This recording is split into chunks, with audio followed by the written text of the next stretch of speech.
Team का भी मैं धन्यवाद करता हूँ जो इस प्रकार से परमेश्वर का वचन को जूम के माध्यम से सिखाने का जो सेवा कर रहे हैं। I want to confess before the Lord and before all of you, I'm still a student of the Word. I'm still studying. I'm still learning. And this study that we are doing from the Psalms is a great learning for me still. और जिस प्रकार से मैं परमेश्वर के सामने बड़े ईमानदारी के साथ मैं अंगीकार करता हूँ कि मैं अभी भी परमेश्वर के वचन का एक विद्यार्थी हूँ और अभी भी मैं परमेश्वर के वचन को सीख रहा हूँ। I must thank the Lord for such opportunities that He gives me, that I can study the Word, I can continue to learn more about Him and the Scripture, and also share with every one of you whatever I have studied and learned. और इसलिए मैं इस बात को अंगीकार करता हूँ और उस प्रभु का धन्यवाद देता हूँ कि मैं जो कुछ भी सीखता हूँ, तैयारी करता हूँ और उसी के साथ-साथ फिर मैं उस वचन को जो मैं सीखता हूँ, वो दूसरों तक परमेश्वर के वचन को पहुँचाता हूँ। Now, this particular Psalm, Psalm 118, that we have been studying, and I think we have been studying it for many weeks now.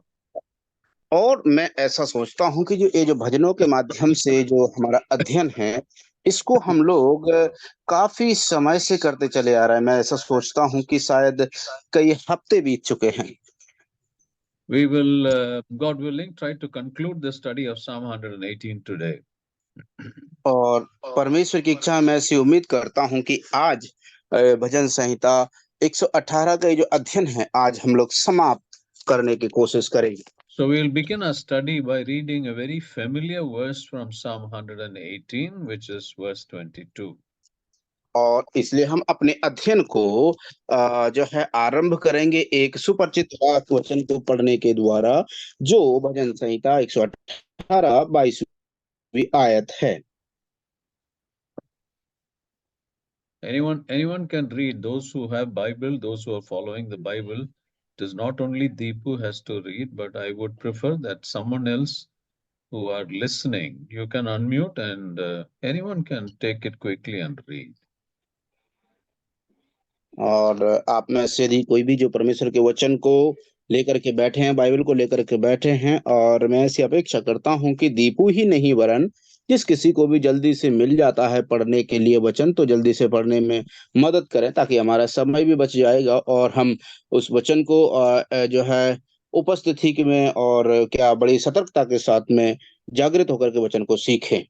जिस किसी को भी मिलता है पढ़ने में मदद कर सकते हैं। भजन संहिता 118 राजमिस्त्रियों ने जिस पत्थर को निकम्मा ठहराया था, वह कौन का सिर हो गया है? या तो यहोवा की ओर से हुआ है, या हमारे दृष्टि में अद्भुत है। Thank you very much, sister. There's one more thing I want to inform all of you when you're reading the Bible. और एक और बात मैं आपको बताना चाहता हूँ, जो आप लोग बाइबल को पढ़ते हैं। When one brother or sister is reading the verse, it will be a good practice for the others also to read out loudly. और मैं ऐसा मेरा सलाह है कि जब कभी भी हम वचन का अध्ययन करते हैं और बाइबल को लेकर के बैठे हैं, और जब कभी भी कोई भाई या बहन उस वचन को निकाल करके पढ़ते हैं, तो जो भी सुन रहे हैं उनसे अनुरोध है कृपया करके अपनी बाइबल में भी जो वचन पढ़ा जा रहा है उसको आप भी पढ़ें। आवाज निकाल करके, माइक खोलने की जरूरत नहीं है। Generally, what we do is when one brother or sister is reading, we silently listen to it and we follow it with the eyes. और सामान्यतः हम लोग क्या करते हैं, जब कोई भाई या बहन पढ़ते हैं, तो हम लोग सामान्य रूप से क्या करते हैं अधिकतर, कि हम उसको उस वचन को ध्यान से केवल सुनते ही हैं, लेकिन उसको नहीं पढ़ते। All right. So a good practice will be that you also read it aloud with the brother and sister who's reading the verse, who's leading the congregation by reading the verse aloud. You also can read it aloud, because the more and more you read the verse of God aloud, it is going to be a blessing to everyone. और इसलिए मेरे प्यारों, जब कोई भी भाई या बहन उस वचन को पढ़ते हैं इस वचन की सेवकाई के दरमियान, तो ये बहुत ही अच्छा अभ्यास होगा आपका भी कि यदि आप उस वचन को जो पढ़ा जा रहा है उस वचन को आप भी अपनी बाइबल में जो आपके पास है आपके पास है उसको आप भी जो भाई या बहन पढ़ रहे हैं उनके साथ साथ उस वचन को पढ़ें। Because the word of God says that the Bible says that the word of God is life. So when you read it aloud with your own mouth, it will bring you more and more life. It will bring you a long life. और इसलिए प्यारो ऐसा इसलिए है क्योंकि जब आप जो है उस वचन को जो वचन जीवित परमेश्वर का वचन के अंदर क्या है, जीवन है। और जब कभी भी आप उस वचन को पढ़ते हैं इसका मतलब है आप और अधिकाई से उस जीवन को जानते चले जाते हैं। Wonderful. All right. Let's read that verse once again. We'll go into meditating from verse 22 and we will conclude the psalm, the study of the psalm today. और आइए हम लोग अपने अध्ययन में आगे बढ़ते हुए भजन संहिता 118 का 22वीं आयत एक बार फिर से पढ़ लेते हैं और उसके साथ साथ आज हम इस भजन का अध्ययन समाप्त करने की कोशिश करेंगे। भजन संहिता 22 एक बार फिर से पढ़ेंगे 118 का 22वीं आयत। राजमित्रों ने जिस पत्थर को निकम्मा ठहराया था वह कौन का सिर हो गया है। Thank you very much, sister. Now, this verse, as I told you, is a very familiar verse. और जिस तरह से मैंने आपको बताया है कि ये वचन बहुत ही सुप्रसिद्ध और सुपरिचित है। In the New Testament, this verse refers this particular verse and the phrase that is used here, the stone, refers to the Lord Jesus Christ. वो ऐसा इसीलिए क्योंकि जो यहाँ पर जिस कोने के पत्थर की बात कही गई है वो कोने का पत्थर प्रभु यीशु मसीह को प्रतिनिधित्व करता है। All right. In the English Bible, it is mentioned as a headstone. Now, what is a headstone? और देखिए अंग्रेजी भाषा में इसका अनुवाद इस तरह से लिखा गया है कि वो जो है हेडस्टोन एक एक एक सिरा बन गया है, कोने का सिरा है, सिरा वाला पत्थर। What is it mentioned in Hindi, Deepu? कोने का सिरा अंकल, कोने का सिरा। Oh, okay, it's the stone of the corner. Now, the yes. English Bible, King James Version says it is the headstone of the corner. लेकिन मेरे प्यारो जब हम लोग इंग्लिश बाइबल में पढ़ते हैं तो हम इस प्रकार से देखते हैं कि जो अंग्रेजी में उसका अनुवाद हेडस्टोन या फिर कोने का पत्थर के जो उच्च श्रेणी वाला पत्थर है, इस प्रकार से उसका अनुवाद किया गया। Correct. That is nicely translated. You see, headstone is the principal stone in a foundation, which is the one of the most important stone in a foundation. और याद रखना जो कोने का सिरे का जो पत्थर होता है जो उच्च श्रेणी वाला होता है उसी के आधार पर उसी के अनुसार सारे घर का जो नींव है वो डाली जाती है। You see, this phrase has been used picking from during the time Solomon was building the temple. This phrase has been picked up from that time. और यहाँ प्यारो इस चीज को ध्यान देना कि ये जो वाक्यांश है ये कहावत कहाँ से आरंभ हुई है। ये कहावत जब सोलोमन परमेश्वर का भवन या मंदिर को बना रहे थे, इसकी तैयारी कर रहे थे, तब से ये कहावत और ये वचन निकल करके आया है। Thousands of years back, Solomon built this temple, the great temple. और जो परमेश्वर का महान मंदिर है, भवन है, उसको कई हजार वर्षों के बाद में सामुएल ने उस मंदिर को बनाया है। Solomon. Solomon. All right. Now, at that time, each of the stones that were used to build the beautiful walls was made ready before it was brought to the temple place, before it was brought to the place of construction. It was already built and ready-made it was brought to the place of construction. और मेरे प्यारों, इस चीज को विशेष ध्यान दें। ये जो कोने के सिरे के पत्थर की विशेषता को आप लोगों को ध्यान से सुनना है, क्योंकि अंकल जो इतनी गहराई से हमको लेकर के जा रहे हैं ताकि हम उसकी तह तक पहुंच पाएं और उस वचन को समझ पाएं। कोने का सिरा का पत्थर ये तब से आरंभ हुआ है जब जो सुलेमान जो है उस भवन को जब बना रहे थे, उस भवन को बनाने के दरमियान उस मंदिर का भवन का नींव डालने के लिए जिस पत्थर को उसकी नींव में लगाया जाता था, नींव में लगाए जाने से पहले ही उस पत्थर को तराशा जाता था, उसी के नाप के अनुसार तराश करके फिर जहां पर उसको लगाया जाना है वहां पर लेकर के आते थे और उसकी नींव में या फाउंडेशन में लगाते थे। All right, let's read this verse in 1 Kings chapter 6 and verse 7.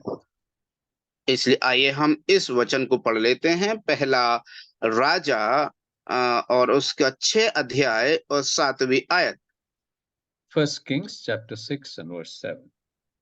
पहला राजा 6 का 7।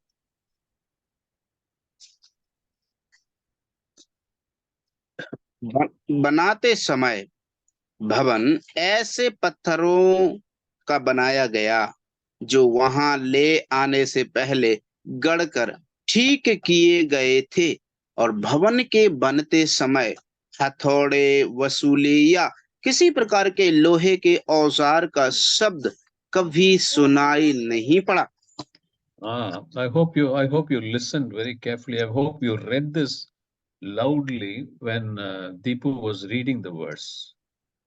और मैं ऐसी उम्मीद करता हूं कि आपने भी इस वचन को मेरे साथ साथ पढ़ा होगा जहां पर भी आप बैठे हैं। So what does this verse say? The verse says that every stone that was used was prepared and brought and fitted there at the place of the temple, because the scripture says no hammer, no axe, no tool of iron head was used in the house. और मेरे प्यारो देखिए इस पत्थर की विशेषता को देखिए। यहाँ पर साफ रीति से लिखा गया है कि ऐसे पत्थरों का जिनसे भवन बनाया गया था, उनको वहां ले जाने से पहले ही उनको गढ़कर ठीक किए गए थे, और भवन के बनते समय ना तो हथौड़ा, ना वसूली और या फिर किसी प्रकार के लोहे के औजार का शब्द कभी सुनाई नहीं दिया वहां पर। ये है उस पत्थर को, भवन को बनाए जाने की विशेषता। You see, these days when a house is built, particularly when bricks are used or any kind of stone are used, they bring it there, put it in the place where they are building, then they shape it, they cut it, they break it into half, then they chisel it, they do all that. But here, when the temple of the Lord was being built, it was already pre-prepared. You see, so much of precise calculation, precise work was done even before it came to the temple place, and then it was put there and joined together, and then the temple was built. You see how the word of God very clearly gives us the detail. और मेरे प्यारों देखिए, उस पत्थर के बनाए जाने की विशेषता को पहले आप लोगों को ध्यान देना है। देखिए, सामान्यतः क्या होता है, जब कभी भी किसी भी व्यक्ति के घर का निर्माण चलता है तो वहां पर क्या होते हैं, जब ईंटा वहां पर रखा जाता है या पत्थर ले लाया जाता है तो सामान्यतः क्या करते हैं, जो राजमिस्त्री होते हैं उन्हें उस पत्थर को वहीं पर डालते हैं। उसके बाद में फिर उसको नाप के अनुसार काटते हैं, हथौड़ा से उसको छांटते हैं, और जहां जिसकी जैसी जरूरत होती है वहां उसको वैसा ही लगाते हैं। लेकिन मेरे प्यारों, परमेश्वर के भवन का बनाते समय उस पत्थर के नाप की सटीकता को देखिए। वो प्यारों देखिए, भवन में ना तो किसी प्रकार का लोहे का औजार, ना हथौड़ा, ना वसूली का इस्तेमाल किया गया, लेकिन उससे कई समय पहले, कई दूर उस पत्थर को बनाने के लिए, ओ मेरे प्यारा देखिए उसका नाप की सटीकता को देखिए, उस पत्थर की, और जो राजमिस्त्रियों ने जिसको बनाया था उसकी सटीकता को आप लोग पहचानिए। कितना All right. सटीक उनका नाप था लगाने से पहले उस पत्थर को, कि उसको पहले से ही गढ़ करके उसको नाप करके काट करके छाट करके लाते थे और फिर उसको इस्तेमाल करते थे। You see, these days, particularly for the small children, there is something which is known as the puzzle game. The puzzle game will be different pieces, different shapes of pieces in cardboard with a picture will be cut into different shapes, and then it will be jumbled and given to the child. What the child must do, the child must know how to connect it so you get the actual picture, maybe the picture of a lion or the picture of a sheep or the picture of a bear. No, they will cut it into small pieces and leave it there. The child then will take the puzzles, each of them, put it into the actual shape, and then the beautiful picture of the lion or the sheep or the bear will emerge. This is to build the concentration, the general the general brain condition. To improve that, this is a game which are normally given to the children for any kind of child. Normally that's what is done in the schools and nurseries and all that is done.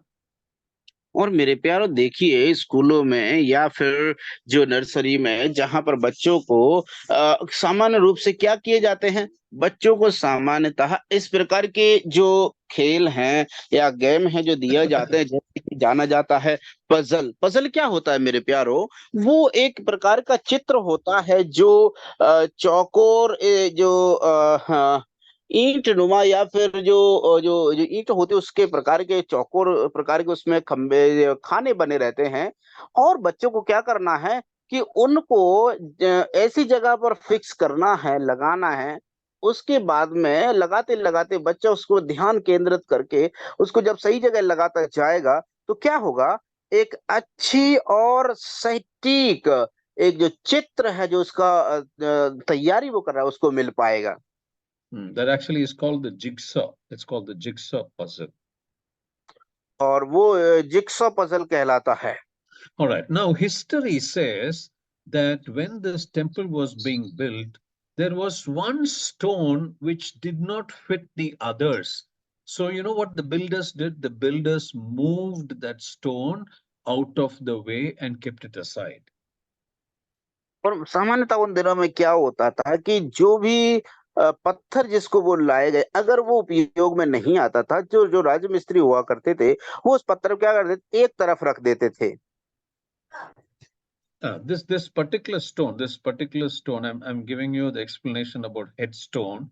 This particular stone, the tradition, historical tradition says that one stone, it did not fit the others. So when it did not fit the others, what did they do? The builders took it and kept it aside. And then they went on taking the other stones and building the temple. और मेरे प्यारो अभी जो राजमिस्त्रियों के द्वारा जिसको निकम्मा ठहराया गया था, जिस पत्थर को जो है उन्होंने बोल दिया था कि उपयोग के लिए नहीं है, ऐसे पत्थर को क्या कर देते राजमिस्त्री, एक तरफ रख दिया करते थे और जब उसकी जरूरत पड़ती तब उसको इस्तेमाल करते थे। Now, at last, when the temple tower was almost complete, they found that there was one important stone which is actually required to complete the whole building of the temple. They finished the construction, they finished building the temple. When they came to the pinnacle, that also they finished, but they found that there was one place where only one stone can fit into that place. This is what history says. और मेरे पर इतिहास क्या कहता है, इतिहास प्रकार से बताते हैं कि वो जो पत्थर होता था, उस पत्थर को जैसे काम मान के चलिए एकदम से खत्म होने की कगार पर आ जाता है, संपूर्ण होने की कगार पर आ जाता है, ऐसे समय में जो राजमिस्त्री हुआ करते थे, उस पत्थर को जहां पर लगने की जरूरत गुंजाइश होती थी वहां पर उसको लगा देते थे। So finally, the builders realized The stone which they kept aside, they rejected that stone. They kept aside, they took that stone and fit it into that one place which was empty. And you know what? That was exactly the headstone of the topmost corner of the tower. That is what history says. और इतिहास में इस प्रकार से इसका विवरण मिलता है कि उस पत्थर को, जिस पत्थर को राजमिस्त्रियों ने तिरस्कार कर दिया था, निकम्मा ठहराया था, उस पत्थर को क्या होता है कि वो जो राजमिस्त्री थे, जब काम खत्म होने वाला ही था, तब उन लोगों को एहसास हुआ, अरे ये पत्थर तो यहाँ पर उपयोग के लायक है। और उनको एहसास होता है, फिर उसके बाद क्या करते हैं, वो उसको लेते हैं और उस पत्थर को उपयोग करते हैं और अंततः उस भवन को जिसको बना रहे थे उसको तैयार करते हैं। See, that is the historical background of that stone, the cornerstone, which is mentioned in verse 18. और जिस वचन का 18 में जो इस भजन संहिता 118 का 22 में लिखा गया, उस वचन का ऐतिहासिक पृष्ठभूमि, यही ऐतिहासिक पृष्ठभूमि उस पत्थर के विषय में है। All right. Now, did the Lord make David the headstone of the family, of a family? अभी देखिए, एक सवाल इस प्रकार से है, क्या दाऊद के घराने को या दाऊद को उसके घराने के ऊपर उसने जो है पृथक पत्थर बनाया है क्या उसको? Or did God make David the headstone of the tribe? और क्या दाऊद को परमेश्वर ने उसके गोत्र का पृथक पत्र बनाया है? Oh no. God made David the headstone for the whole nation of Israel. ओ मेरे प्यारो, इस बात को देखिए कि परमेश्वर ने दाऊद को सारे इस्राएल के ऊपर वो जो है कोने का सिरा या सिरे का पत्थर ठहराया है। You see, the Lord did not make David the headstone of a family.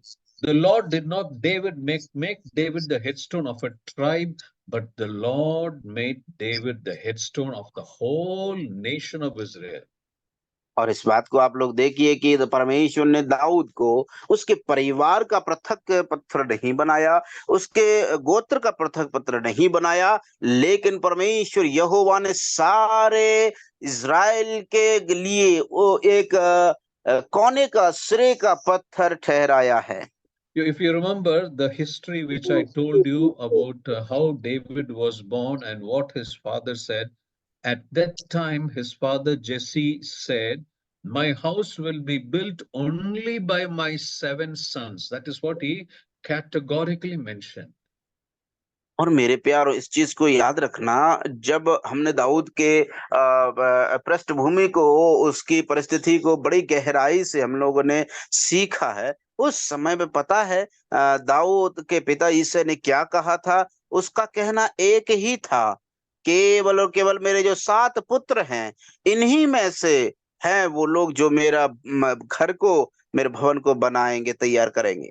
What does that mean? That means that David was considered as the refused stone, the rejected stone.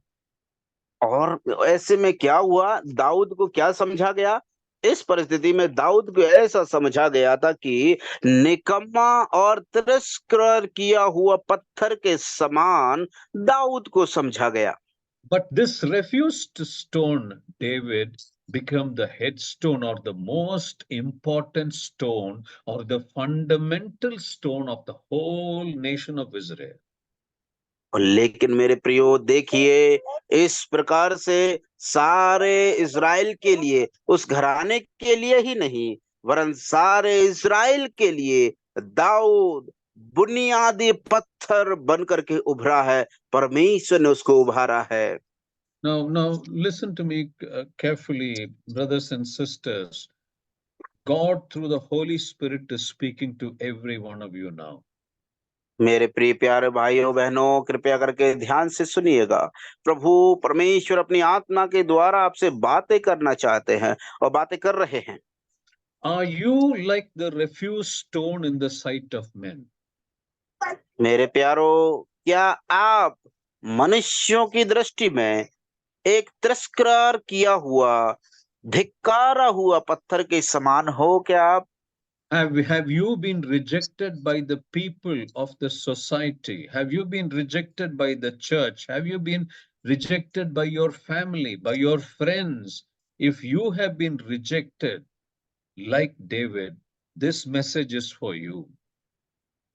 और मेरे प्यारो, अगर आप में से कोई भी दाऊद के समान अगर किसी का तिरस्कार किया गया हो, निकम्मा ठहराया गया हो, या फिर आप में से किसी को भी इस प्रकार से धिक्कारा गया हो, आज संध्या के समय में परमेश्वर आपसे बातें कर रहे हैं। If you are like that rejected stone or the refused stone, brothers and sisters, be assured that the Lord Jesus Christ has established you as the headstone or the important stone of the corn.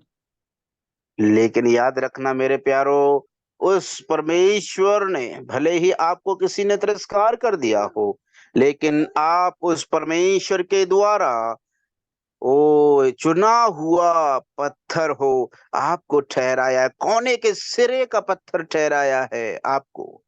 Now read that verse 18 once again. You see what David says? He says, the stone which the builders refused is become the headstone of the corn. ओ मेरे प्यारो, इस चीज को देखिए, क्या लिखा है वहां पर? जिस पत्थर को राजमिस्त्रियों ने निकम्मा ठहराया था, वही पत्थर कोने का सिरा बन गया। All right. Now the next verse 23 is also a very important common verse that we all use, and particularly we use during wedding. In most of the wedding cards, we use this verse. और मेरे प्यारो, अधिक समय में हम इस वचन को, खास तौर से शादियों के समय में इस वचन को अधिकतर इस्तेमाल करते हैं। Verse 23. Let's read verse 23, the next verse. आइए हम लोग वचन 23वीं आयत को एक बार पढ़ लेते हैं।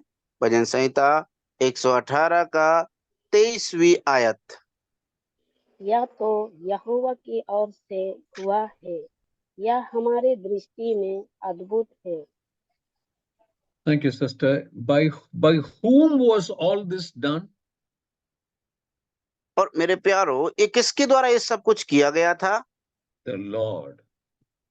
और वो कोई और नहीं, वरन वो प्रभु परमेश्वर के द्वारा ये सब किया गया था। Was all this done by Samuel? क्या ये सब सामुएल के द्वारा की ओर से हुआ था? Was all these done by Saul, King Saul? क्या ये सब राजा साउल की ओर से हुआ था? Or was it done by his father Jesse? और क्या फिर उसके पिता ईसे की तरफ से, ईसे की ओर से, ईसे की तरफ से किया गया था? No. It was all done only by the Lord. ले मेरे प्यारो, इनमें से किसी के द्वारा भी नहीं, वरन ये सब कुछ जो कुछ भी किया गया था, वो सब प्रभु परमेश्वर यहोवा की ओर से किया गया था। Listen carefully, brothers and sisters. Your elevation in life is not by men. It is not by your relatives. Your promotion or elevation is designed not by men, but by God alone. आमीन। Yes मेरे प्यारो भाइयों बहनों, ध्यान से सुनिएगा। आपकी पहचान, आपका जो पहचान करना, या आपका नामकरण होना, या आपका नाम स्थिर होना, या आपको किसी कोने का सिरा बनाना, ये किसी मनुष्यों की ओर से नहीं है प्यारो। ग्रहण करना इस बात को, ये किसी मनुष्यों की ओर से नहीं है। आपकी प्रशंसा करना या आपको ऊंचा उठाना मनुष्यों की ओर से नहीं, वरन वो उसको करने का जो कर्तव्य है, वो सिर्फ और सिर्फ परमेश्वर यहोवा ही है, और उसी की ओर से होता है। You see, what God has prepared for you is not as per your desire. और आप इसको देखिए मेरे प्यारो, जो परमेश्वर ने आपके लिए तैयार किया है, वो आपकी इच्छा के अनुसार नहीं है। God has designed it based on His desire and based on His will. और इस बात को याद रखिए मेरे प्यारों कि परमेश्वर ने इसको इस तरह से तैयार किया है। परमेश्वर की इच्छा, उसकी इच्छा और उसके योजना के अनुसार परमेश्वर ने उसको तैयार किया है। Remember, brothers and sisters, His will be fulfilled in your life, and this will be done by the Lord Jesus Christ. और इस बात को याद रखना प्यारे भाइयों बहनों, वो परमेश्वर की इच्छा आपके जीवन में हर हाल में पूरी होगी और वो आपके जीवन में ही उसको परमेश्वर उसको पूरी करेंगे। You see what David is saying in that verse, in verse 23, this is the Lord's doing, and it is marvelous in our eyes. और मेरे प्यारो देखिए क्या लिखा है वहां पर, दाऊद क्या कह रहा है यहाँ पर कि ये तो परमेश्वर यहोवा की ओर से हुआ है और यह हमारी दृष्टि में अद्भुत है। You see, many a times I said specifically this verse, you will find printed. This is the Lord's doing, it is marvelous in our eyes. This verse is generally quoted when wedding invitations are printed by us as believers or Christians. Is it not? Haven't you seen और it in the wedding cards or invitations? Yes uncle, we have seen several times. और ये वचन को आप लोग देखिए, ये वचन ऐसा प्रसिद्ध वचन है कि जब कभी भी कोई हमारे भाइयों या विश्वासी भाई या बहन की किसी की भी शादी होती है, अधिकतर हमने देखा है कि जो आमंत्रण पत्र होते हैं उनमें इस वचन को छपवाया जाता है। You see, why is that verse quoted? You know, because the Lord, beyond our capacity, has concluded, designed, and fulfilled the marriages of our children according to God's will and desire, which is marvelous in our eyes, is it not?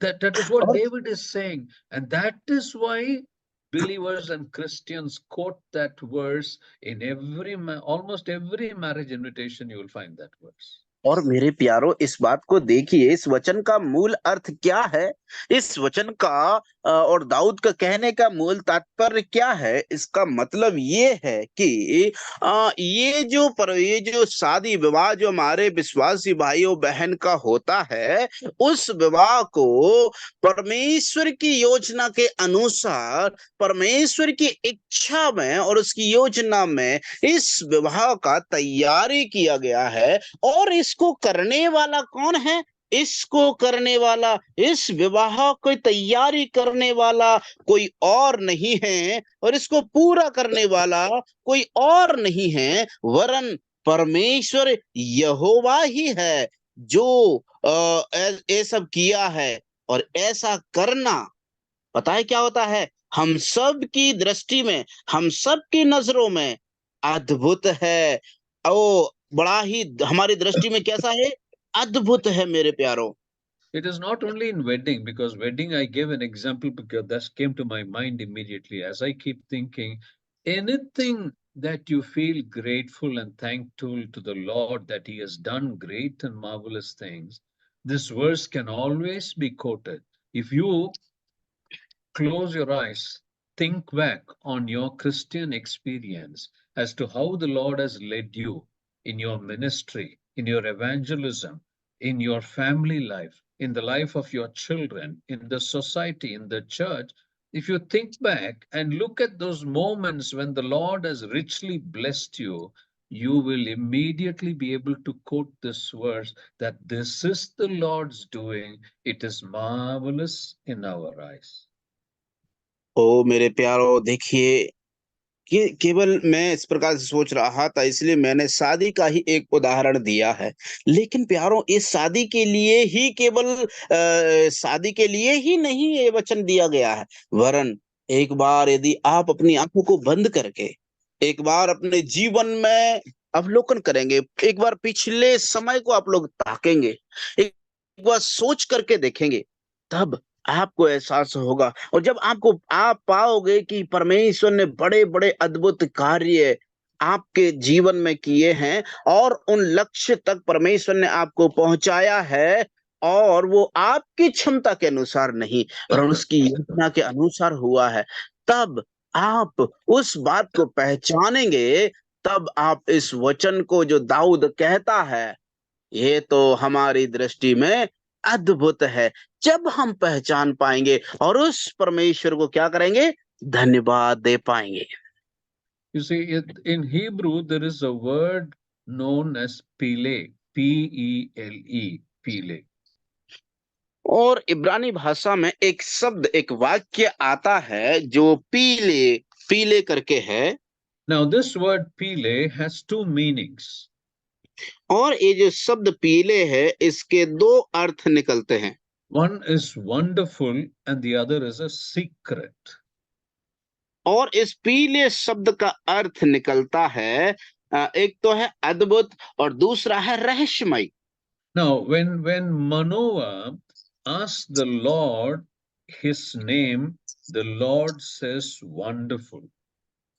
और जब मनोवान ने परमेश्वर से बोला कि मुझे ना, तब परमेश्वर का जवाब क्या होता है? परमेश्वर कहते हैं अद्भुत। Now that was in Hebrew, but in English, if you translate that word, it will bring out the meaning as secret. ये तो इब्रानी भाषा का मतलब है। यदि आप उस वचन को जब अंग्रेजी भाषा में लेकर के आएंगे तो उस शब्द का अर्थ को आपको मिलेगा। इसका मतलब क्या है? सीक्रेट, रहस्यमय है। Now read Judges chapter 13 and verse 19. न्यायों 13 का 19 हम लोग पढ़ेंगे। न्यायों 13 का 19। यदि किसी को मिलता है तो पढ़ने में सहायता करें। न्यायों 13 का 19। तब मनोह ने अन्न बलि समेत बकरी का एक बच्चा लेकर चट्टान पर यहोवा के लिए चढ़ाया। तब उस दूत ने मनोह और उसकी पत्नी के देखते देखते एक अद्भुत काम किया। You see, it is written there, the angel of the Lord replied, "It is too wonderful for you to understand." ओह मेरे प्यारो, देखिए उस यहोवा के दूत ने उस क्या कहा उससे? वो उनके देखते देखते क्या है? वो अद्भुत काम किया है, वो अद्भुत है। You see, now I do not know whether it's in this group or another group. I did make a mention that wherever angel of the Lord is mentioned, it is also the meaning that the Lord Himself replied. That's the meaning. और मेरे प्यारों, yes uncle, you have told in previous classes you told the same Yeah, word. yeah. The angel of the Lord is where, then the Lord is himself is The there. Lord Himself, yeah. और ये वचन जो uncle ने पिछली बार भी बताया था कि जहां कहीं भी यहोवा का दूत जब शब्द आया है, इसका मतलब क्या है? परमेश्वर यहोवा स्वयं वहां पर है। You see, and then when the Lord replies saying it is too wonderful for you to understand, what Manoah does, Manoah took the young goat and made a grain offering and offered it to the Lord as a sacrifice to Him. और मेरे प्यारो, जब उसके यहोवा के दूत ने, जब परमेश्वर ने स्वयं इस बात को मनोहा से कहा, तब वो उसको क्या करता है मनोहा? वो एक अन्न बलि समेत बकरी का एक बच्चा लेकर के चट्टान पर यहोवा के लिए क्या करता है? वो चढ़ा देता है। You see, according to this little dialogue between God and Manoah, it can be taken as wonderful and as a secret. Both the meanings apply here. और मेरे प्यारो, ये जो घटना है मनोहा और परमेश्वर के बीच का, ये संक्षिप्त वातावरण है। इस वातावरण को दो तरह से समझा जा सकता है। पहला, ये तो अद्भुत है, दूसरा रहस्यमय है। And after many years, the Lord making David the king was wonderful, and it was a secret also. और मेरे प्यारो, उसके बाद हम क्या देखते हैं? दाऊद को परमेश्वर क्या करते हैं? राजा बना देते हैं। और वो क्या था? वो भी एक रहस्यमय है। And it is wonderful too. It was wonderful और too. केवल रहस्यमय नहीं वरन अद्भुत भी है, वो You अद्भुत see, नजारा है। both these meanings are applicable in this situation also. और मेरे प्यार उसी के समान ये दोनों ही बातें इसमें लागू होती हैं। Now listen carefully, brothers and sisters. Now you might be wondering that in my life I cannot see any change. मेरे प्यारों, आप ध्यान से सुनिएगा। आप इस प्रकार से कभी कभी सोच रहे होंगे और चिंतित हो रहे होंगे कि मैं अपने जीवन में कभी भी भलाई को नहीं देख पाऊंगा या बदलाव को नहीं देख पाऊंगा। I cannot experience anything happening in my life. That may be that may be what you're thinking or saying.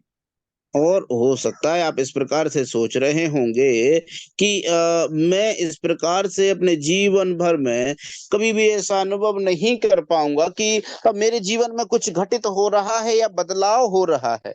Or you might be thinking, I'm not able to see what is happening in my life.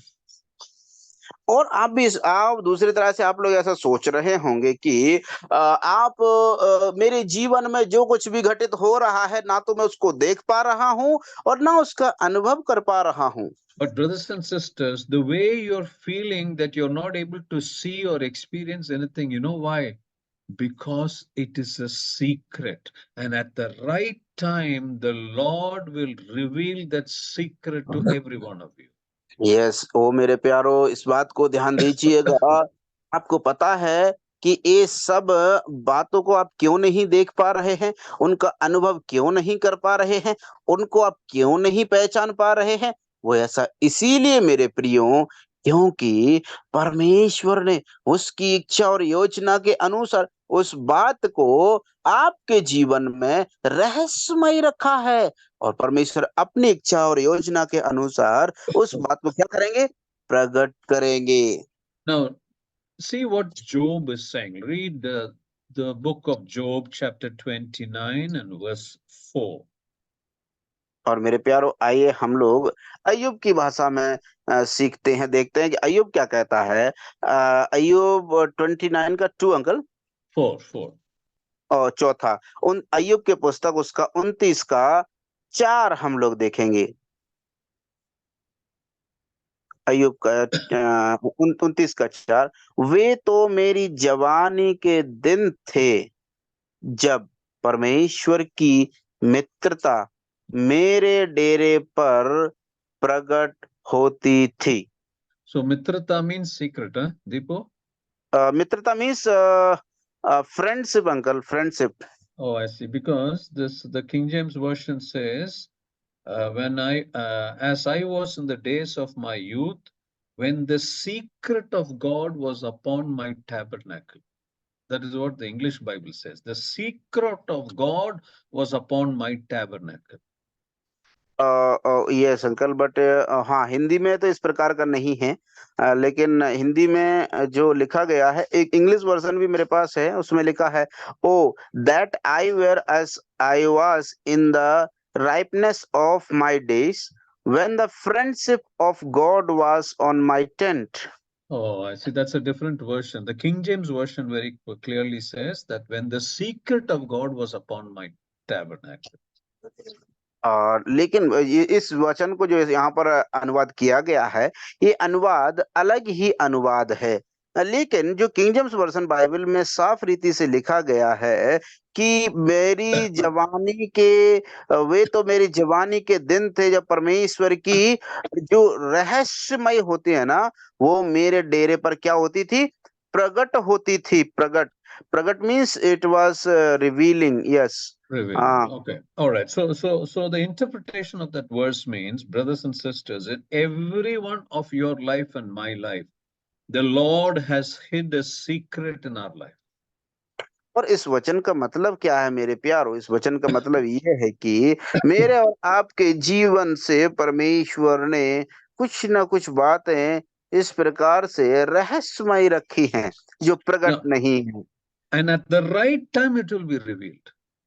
लेकिन परमेश्वर उचित समय पर उनको हम पर क्या करेंगे? प्रकट करेंगे।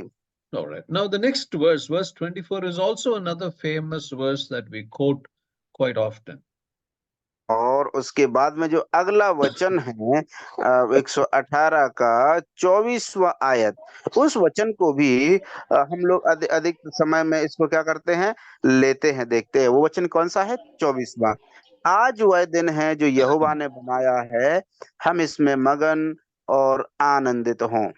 There is a song or there is a chorus also based on this, is it not? In English we have, in Hindi also you have that, is it not? Yes uncle.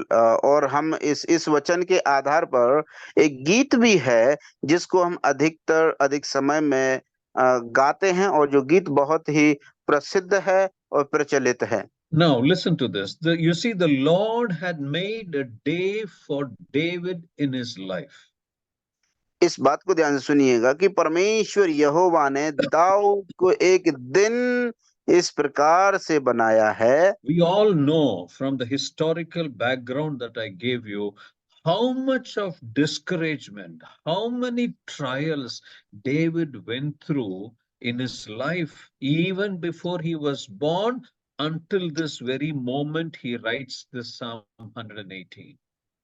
और मेरे प्यारो, आप इस चीज को देखिए कि दाऊद के जब हम लोग जीवन से देख रहे थे, पृष्ठभूमि में मैंने आपको बताया था कि किस तरह से यद्यपि दाऊद के जन्म से ही कैसी कैसी कठिन परीक्षाओं से, परिस्थितियों से, परेशानियों से होकर के दाऊद गुजरता है।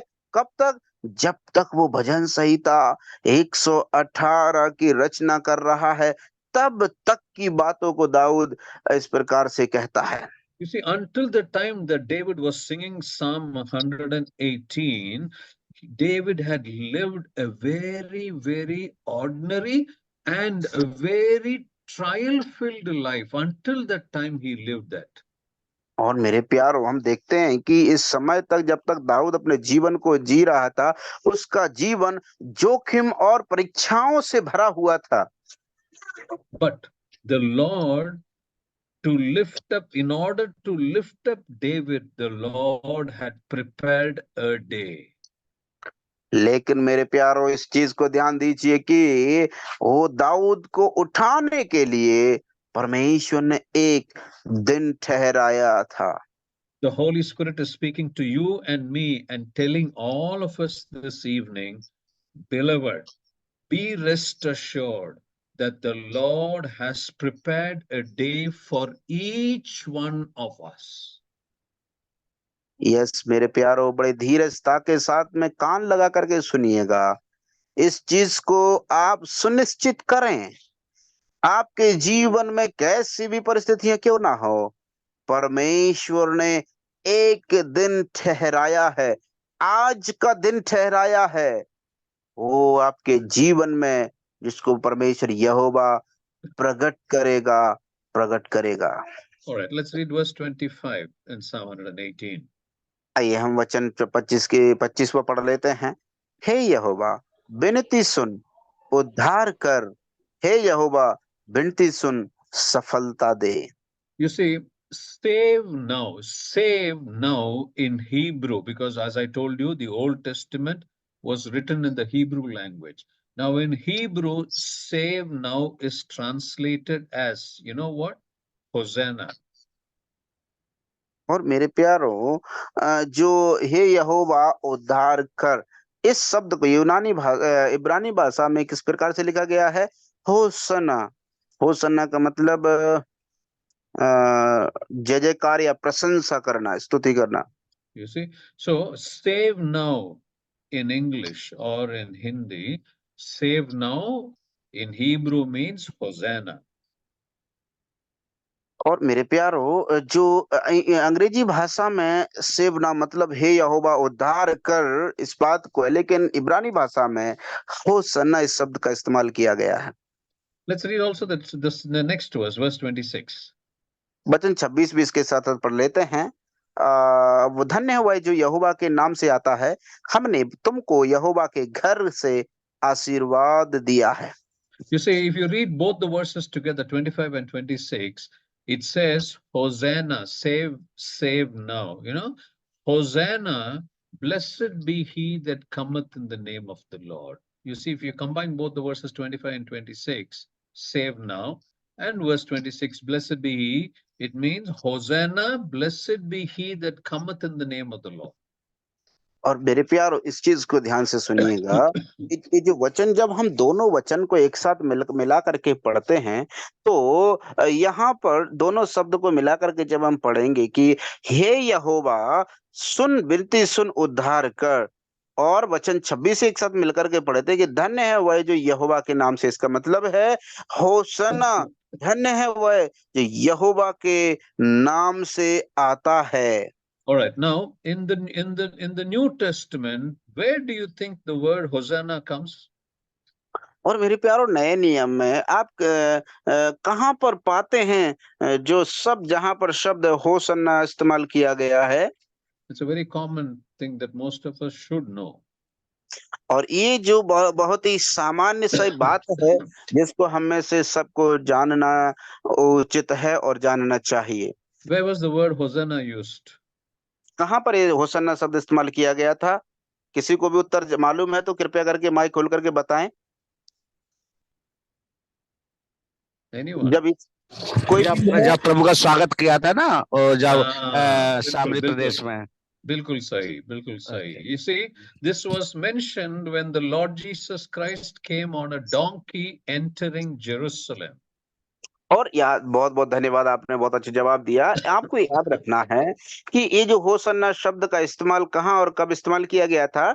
जब प्रभु यीशु मसीह एक गधे की सवारी करके यरूशलेम में प्रवेश कर रहे थे, तब उनके पीछे और अगल बगल में हुए लोगों ने होसन्ना के नारे लगाए। You see, the Lord Jesus Christ in a procession was being taken to the temple. और याद रखो, देखिए मेरे प्यारो, ये प्रभु यीशु मसीह एक अवस्था में उस पर सवार होकर के यरूशलेम में प्रवेश करके मंदिर में जाते हैं। At that time it was mentioned, Hosanna, we have blessed you out of the house of the Lord. और वहां पर देखते हैं, होशन्ना शब्द का मतलब है कि हमने तुमको यहोवा के घर से आशीर्वाद दिया है। Hosanna, blessed be he that cometh in the name of the Lord. These were the same words used for the Lord Jesus Christ.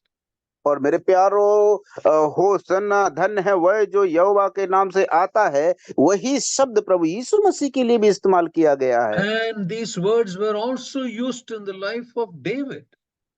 और केवल इतना ही नहीं, वरन दाऊद के जीवन में भी, दाऊद के लिए भी ये शब्द इस्तेमाल किए हैं। This is why it can be very clearly said that David was a prefigure or a shadow of the Lord Jesus Christ.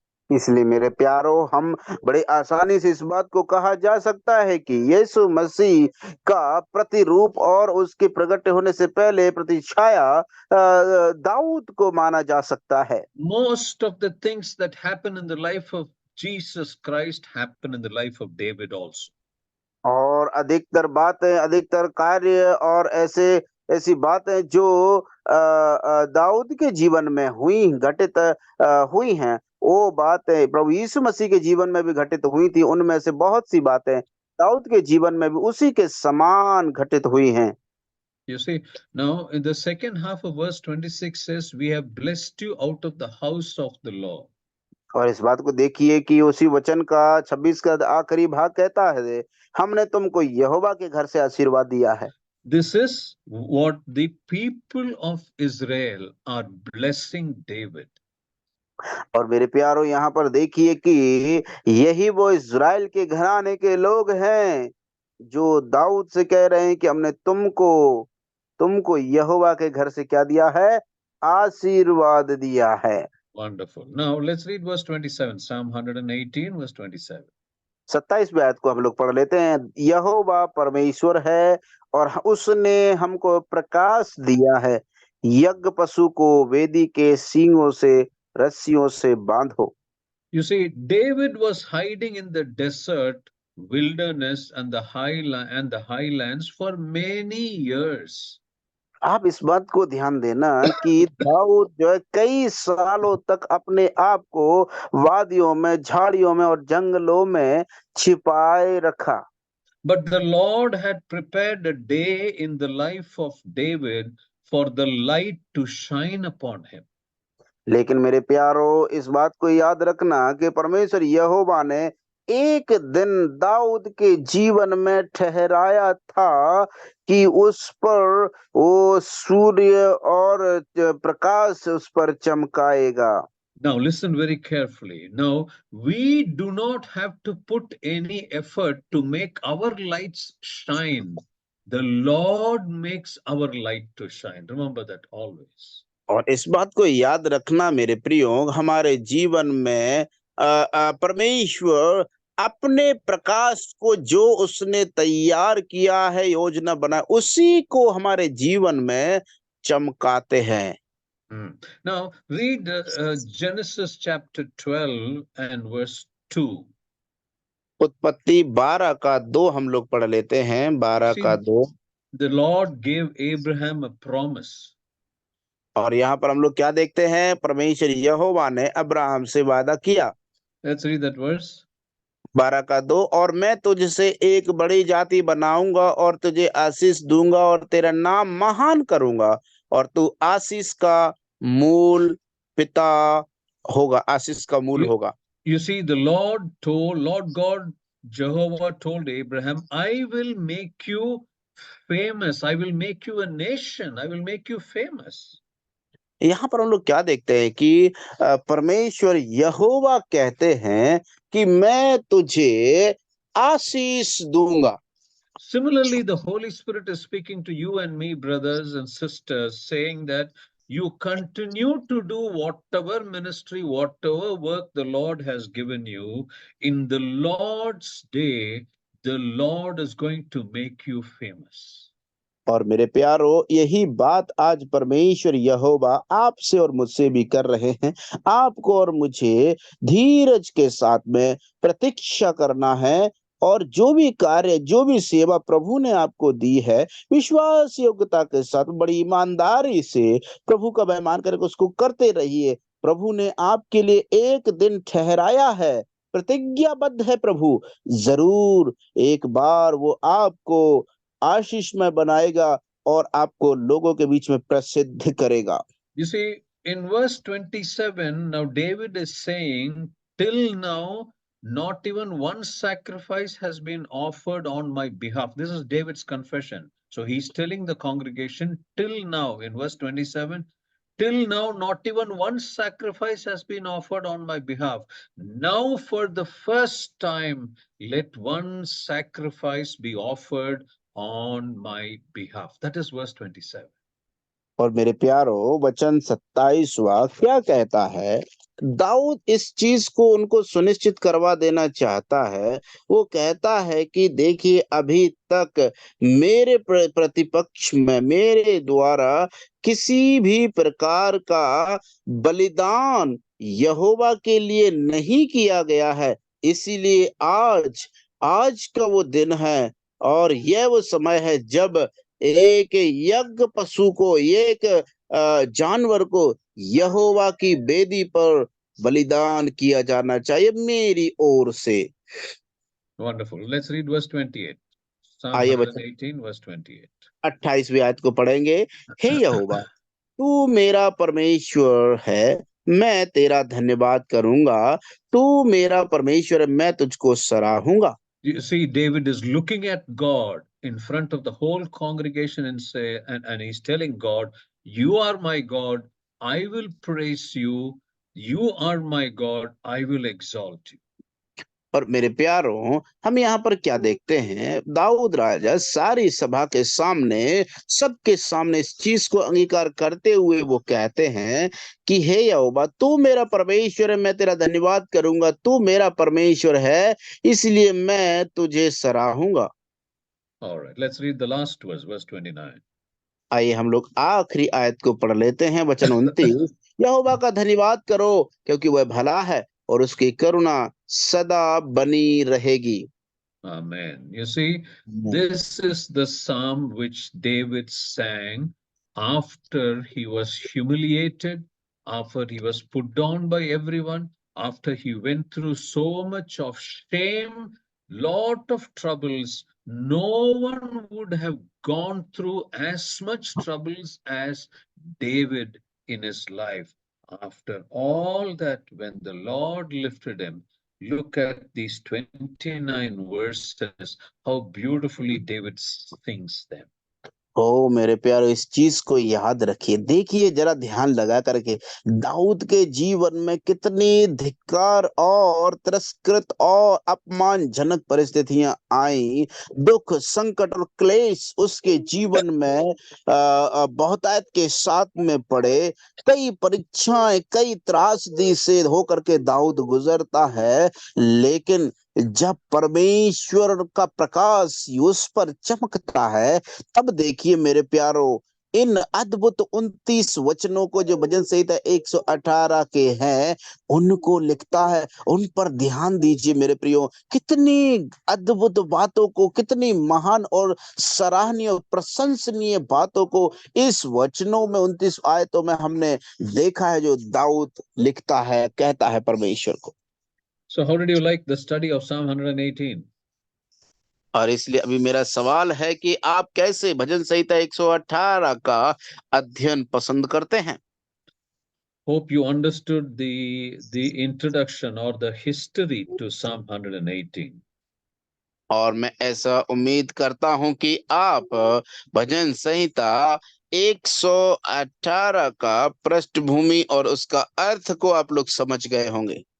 Because it's very important to remember the background of the psalm when you study the psalm. That is what makes it even more interesting, and it makes it even more refreshing to know that we serve a living God. और मेरे प्यारो, जब हम कभी भी इस वचन संहिता 118 को पढ़ते हैं, तो हमें इस चीज को सुनिश्चित करना है कि हम एक जीवित परमेश्वर की क्या करते हैं? सेवा करते हैं।